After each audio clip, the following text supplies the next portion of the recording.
మీరు భారతదేశంలో ఉంటే ఏదో ఒక సందర్భంలో టాటా గ్రూప్ యొక్క ఉత్పత్తిని చూడలేదని చెప్పడం చాలా కష్టం.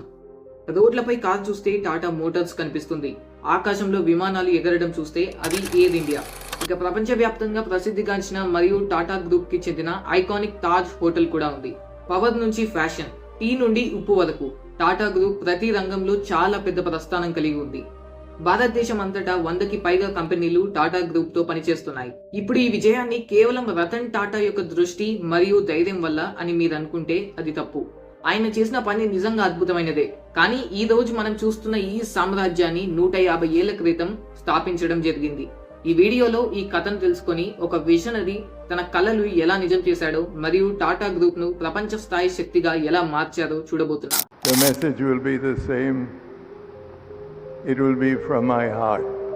Honorable Prime Minister,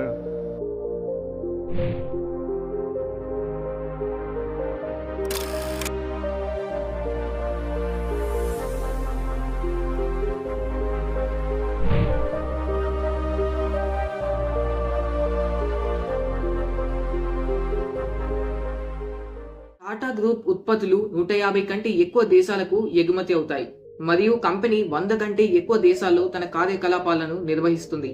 2024 అంచనాల ప్రకారం టాటా గ్రూప్ యొక్క టోటల్ ఇన్కమ్ $403 బిలియన్, అంటే సుమారు 33.5 ట్రిలియన్ రూపీస్.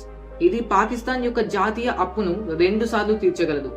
కార్ల నుంచి రత్నాల వరకు, ఉప్పు నుంచి టీ, విమానాల నుంచి రియల్ ఎస్టేట్ వరకు టాటా గ్రూప్ 24 కంటే ఎక్కువ రంగాలలో తన పనితనాన్ని చూపించింది. ఈ విజయ కథ రతన్ టాటా యొక్క తాతగారి నుంచి కాదు, ఆయన గ్రేట్ గ్రాండ్ ఫాదర్ అయిన జమ్షెడ్జీ టాటాతో మొదలైంది. 156 ఏళ్ల క్రితం కేవలం 21 రూపాయలతో ఈ ప్రయాణాన్ని జమ్షెడ్జీ మొదలు పెట్టాడు.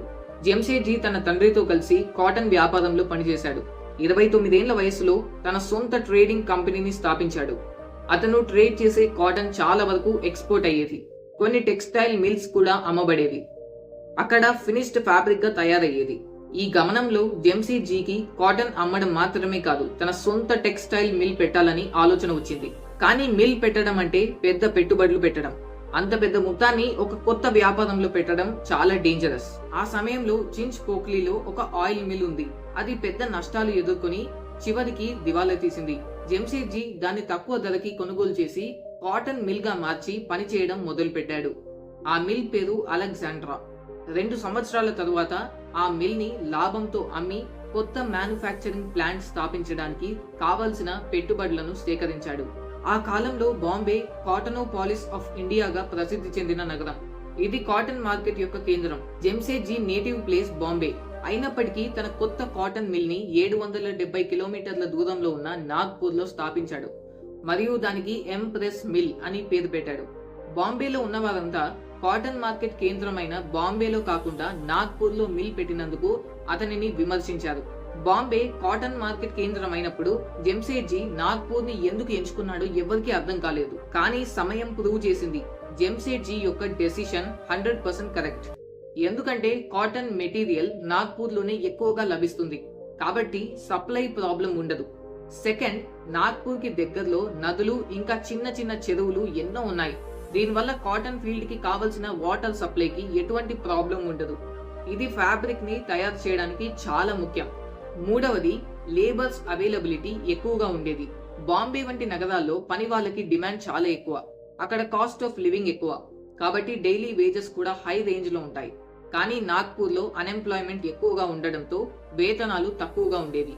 సో దీనివల్ల వర్కర్స్ కోసం కూడా ఇబ్బంది ఉండేది కాదు. ఆ ప్రాంతంలో ముందుగా కాటన్ మిల్స్ లేకపోవడం వలన పని చేసే వాళ్ళు అనుభవం లేకుండా ఉండేవారు కాబట్టి వారిని సాధారణ స్థాయిలోకి తీసుకొచ్చేందుకు చాలా కష్టపడాలి. జమ్షెడ్జీ గమనించారు, పని చేసే వాళ్ళు తమ పని మీద స్టడీనెస్ చూపించకుండా చిన్న చిన్న కారణాల కోసం సెలవులు తీసుకునే వాళ్ళు. చాలా రోజులలో 20% కంటే ఎక్కువ మంది సెలవు తీసుకుంటూ ఉంటారు. ఈ సమస్య జమ్షెడ్జీ టాటాని చాలా బాధించింది. కానీ ఉద్యోగులను నిందించడం లేదా వారి జీతాలు తగ్గించడం కంటే 150 సంవత్సరాల క్రితం ఆయన ఆలోచించిన సొల్యూషన్ నేడు మనం ఊహించలేనిది. వర్కర్స్ ని పనిష్ చేయకుండా ఆయన వారికి ఎక్కువ సౌకర్యాలు అందించాలనుకున్నాడు. ఆయన ఒక స్కీమ్ ప్రారంభించారు. ఇందులో తన ఫ్యాక్టరీలలో పనిచేసే ప్రతి ఉద్యోగి పెన్షన్ పొందేవారు. రిటైర్మెంట్ తర్వాత అలాగే వారికి వైద్య బీమా కూడా అందించాడు మరియు వారి ఎంటర్టైన్మెంట్ కోసం sports days and family days ని నిర్వహించాడు. మెరుగ్గా పనిచేసిన ఉద్యోగులను ప్రజల ముందు నిలబెట్టి సత్కరించాడు. ఇవన్నీ ఈ కాలంలో చాలా కామన్, కానీ అప్పట్లో అదంతా ఒక డ్రీమ్ లాంటిది. ఇంట్రెస్టింగ్ థింగ్ ఏంటంటే ఈ స్కీమ్ చాలా బాగా పనిచేసింది. వర్కర్స్ అంతా వాళ్ళ పనికి వాల్యూని ఇవ్వడం స్టార్ట్ చేశారు. కంపెనీ తమదే అని భావించి కష్టపడి పనిచేశారు. జెమ్సేట్జీ గమనించారు, భారతదేశం బలంగా మారడానికి దేశంలోనే ప్రతి వస్తువు తయారు చేయడం చాలా ముఖ్యం. ఈ లక్ష్యంతో ఆయన ముందుకు సాగుతున్నారు. మరిన్ని కంపెనీలు ఏర్పాటు చేయడం మొదలు పెట్టారు. ఆ సమయంలో సిల్క్ అనేది ప్రీమియం ఫ్యాబ్రిక్ గా కన్సిడర్ అయ్యేది and best quality silk France నుంచి వచ్చేది. ఫ్రెంచ్ సిల్క్ వామ్స్ ప్రపంచవ్యాప్తంగా బెస్ట్ క్వాలిటీ సిల్క్ ఉత్పత్తి చేయడంలో ప్రసిద్ధి చెందాయి. జెమ్సేట్జీ ఫ్రాన్స్ వెళ్లి ఆ ఫ్రెంచ్ సిల్క్ వామ్స్ ని భారతదేశం తీసుకురాబోయారు. కానీ ఇక్కడ ఒక సమస్య వచ్చింది. ఈ సిల్క్ వామ్స్ కేవలం యూరోపియన్ వాతావరణంలో మాత్రమే మంచి సిల్క్ తయారు చేయగలవు. ఇండియాలోని వెదర్ లో జీవించడం ఆ సిల్క్ వామ్స్ కి కష్టంగా మారింది. అందుకే ఆయన బెంగళూరులో ఒక సిల్క్ ఫార్మ్ స్థాపించారు. అక్కడ వాతావరణం సిల్క్ వామ్స్ కి కొంతవరకు సరిపోయేది, కానీ కంప్లీట్ గా సరిపోలేదు. మొదట ఆయనకు చాలా కష్టాలు ఎదురయ్యాయి. జెమ్సేట్జీ ఎన్నో సవాళ్లు ఎదుర్కొన్నారు, ఎందుకంటే ఫ్రెంచ్ సిల్క్ వామ్స్ తరచుగా రోగాల బారిన పడేవి. ఈ సమస్యలను పరిష్కరించడానికి ఆయన సిల్క్ వామ్స్ ని కంట్రోల్డ్ ఎన్విరాన్మెంట్ లో ఉంచడం స్టార్ట్ చేశాడు. అండ్ ఈ ఎక్స్పెరిమెంట్ చాలా బాగా సక్సెస్ అయింది. జెమ్సేట్జీ భారతదేశాన్ని బెస్ట్ క్వాలిటీ సిల్క్ తయారీకి వీలైన విధంగా తీర్చిదిద్దాడు. ఈ బ్రాండ్ పేరుతో టాటా సిల్క్ వచ్చింది. ఈ రోజు భారత్ ప్రపంచంలో అతిపెద్ద సిల్క్ ఉత్పత్తి దేశంగా ఉంది. ఆనాడు ఆయన చేసిన ఇన్నోవేషన్స్, ఎక్స్పెరిమెంట్స్ అండ్ రీసెర్చ్ వల్లనే ఇది పాసిబుల్ అయింది. ఆ సమయంలో భారతదేశం బ్రిటిష్ ఈస్ట్ ఇండియా కంపెనీ మరియు ఫ్రెంచ్ ఈస్ట్ ఇండియా కంపెనీ యొక్క కంట్రోల్లో ఉండేది. జెమ్సేట్జీ ఫ్రెంచ్ ఈస్ట్ ఇండియా కంపెనీని లక్ష్యంగా పెట్టుకుని 1885లో పాండుచేరిలో ఒక కంపెనీ స్థాపించారు. ఈ కంపెనీ యొక్క ప్రధాన ఉద్దేశం భారతదేశం నుండి వస్తున్న క్లోత్స్ ని ఫ్రెంచ్ కాలనీస్ లో పరిచయం చేయడం. కానీ ఈ ఆలోచన తక్కువ డిమాండ్ కారణంగా విఫలమైంది. కాటన్ తో పాటు జెమ్సేట్జీ తన నెట్వర్క్ ను మరింత విస్తరించాలనుకున్నారు. ఆయన కళ ఇప్పుడు మనకు చాలా సాధారణంగా కనిపించిన ఆ సమయంలో అది అసాధ్యం అనిపించేలా ఉండేది. భారతదేశంలో ఉపయోగించే ప్రతి వస్తువును దేశంలోనే తయారు చేయాలి. ఆయన 4 ప్రధాన లక్ష్యాలు: ఐరన్ అండ్ స్టీల్ తయారీ, hotels, education and hydraulic plants. Hotel కళ మాత్రమే నిజమైంది. 1903లో పూర్తయిన తాజ్ మహల్ హోటల్. పట్టణంలో మొదటిసారి తాజ్ మహల్ హోటల్ ప్రారంభమైంది. ఇది భారత్లోని మొదటి హోటల్. ఇందులో ఎలక్ట్రిసిటీ ఉండేది. ఇంకా అందులో American fans, German elevators and Turkish bathrooms ఉన్నాయి. స్టార్టింగ్ లో తాజ్ మహల్ హోటల్లో రూమ్ రెంట్ కేవలం ₹1 మాత్రమే. దీనిలో అటాచ్డ్ బాత్రూమ్ కూడా ఉంటుంది. జెమ్సేట్జీ తాజ్ మహల్ హోటల్ ని స్టార్ట్ చేయడానికి ఒక బలమైన రీజన్ ఉంది. ఒకసారి జెమ్సేట్జీని బాంబేలోని ప్రముఖ వాట్సన్స్ హోటల్, ఇప్పుడు ఎస్ప్లానేడ్ మ్యాన్షన్స్, ఇందులోకి వెళ్ళడానికి పర్మిషన్ ఇవ్వలేదు, ఎందుకంటే అది బ్రిటిష్ వారి కోసం మాత్రమే. ఈ అవమానం వల్లనే ఆయనకు తాజ్ మహల్ హోటల్ నిర్మించాలనిపించిందని చెబుతారు. కానీ ఈ కథ తరువాత ప్రముఖ రచయిత చార్లెస్ అలెన్ అదంతా అబద్ధమని ప్రకటించారు. నిజానికి ఆయనకు బాంబే సిటీతో మర్చిపోలేని అనుబంధం ఉంది. అందుకే ఆయన బాంబేకి ఒక ప్రత్యేకమైన గిఫ్ట్ ని ఇవ్వాలనుకున్నాడు. అదే మనం ఈ రోజు చూస్తున్న తాజ్ మహల్ హోటల్. ఈ హోటల్లోని ప్రతి గది సముద్రం వైపు ఉన్నట్లుగా, నీటిపై తేలిపోతున్నట్లుగా కనిపిస్తుంది. ఎందుకంటే దీని డిజైన్ అటువంటిది. ఆ సమయంలో బ్రిటిష్ వారు బ్రిటిష్ ఇండియా అంతటా రైల్వే నెట్వర్క్ ను వేగంగా విస్తరిస్తూ బ్రిటన్ నుంచి టన్నుల కొద్ది ఐరన్ ని ఇంపోర్ట్ చేసుకునేవాళ్ళు. జెమ్సేట్జీ కళ భారత్ లోనే స్టీల్ తయారు చేయడం. ఆయన భారతదేశం అంతటా ఐరన్ రిజర్వ్స్ కోసం వెతకడం స్టార్ట్ చేశారు. ఇది 17 సంవత్సరాల పాటు కొనసాగింది. చివరికి 1895లో బెంగాల్లో ఐరన్ రిజర్వ్స్ ని కనుగొన్నారు అండ్ స్టీల్ ప్లాంట్ ని ఏర్పాటు చేశారు. బ్యాడ్ లక్ కారణంగా జెమ్సేట్జీ ఆయన డ్రీమ్ ని చూడక ముందే 1904లో చనిపోయారు. ఆయన అసంపూర్ణమైన లక్ష్యాన్ని ఆయన కొడుకు దోరాబ్జీ టాటా ముందుకు తీసుకెళ్లాడు. 1907లో ఐరన్ అండ్ స్టీల్ కంపెనీ స్థాపించబడింది. ఇప్పుడు దానిని టాటా స్టీల్ గా పిలుస్తున్నాం. ఇది ఏషియాలో మొట్టమొదటి స్టీల్ ప్లాంట్. అంతేకాకుండా వరల్డ్ వార్ I సమయంలో బ్రిటిష్ స్టీల్ అవసరాలను ఈ ప్లాంట్ తీర్చింది. దోరాబ్జీ టాటా నేతృత్వంలో టాటా గ్రూప్ వేగంగా విస్తరించింది. 1910లో మొదటి hydro electric company Tata power ను భారతదేశంలో స్థాపించారు. మామూలు జలపాతాలు అండ్ ఆర్టిఫిషియల్ లేక్స్ ఉపయోగించి కరెంట్ ని ప్రొడ్యూస్ చేసి చాలా ఇండస్ట్రీకి సప్లై చేశారు. అదే సమయంలో సైన్స్ అండ్ టెక్నాలజీ ప్రపంచవ్యాప్తంగా డెవలప్ అవుతున్న నేపథ్యంలో టాటా గ్రూప్ వెనకబడకూడదని భావించింది. అందుకే ఇండియన్ ఇన్స్టిట్యూట్ ఆఫ్ సైన్స్ ని బెంగళూరులో స్థాపించారు. తద్వారా ఇండియా సైన్స్ అండ్ రీసెర్చ్ లో పోటీ పడాలి. ఈ సంస్థ భారతదేశానికి first computer and first air craft ని తయారు చేయడంలో సహాయపడింది. టాటా గ్రూప్ కేవలం డెవలప్మెంట్ మీద ఫోకస్ చేయలేదు, తన వర్కర్స్ కి ప్రపంచంలోనే ఏ కంపెనీ ఇవ్వని సౌకర్యాలను కూడా కల్పించింది. వర్కింగ్ టైమింగ్స్ ని రోజుకి 8 గంటలకే పరిమితం చేశారు. అలా వర్కర్స్ త్వరగా పని పూర్తి చేసి వారి కుటుంబాలతో సమయం గడిపేందుకు వీలవుతుంది.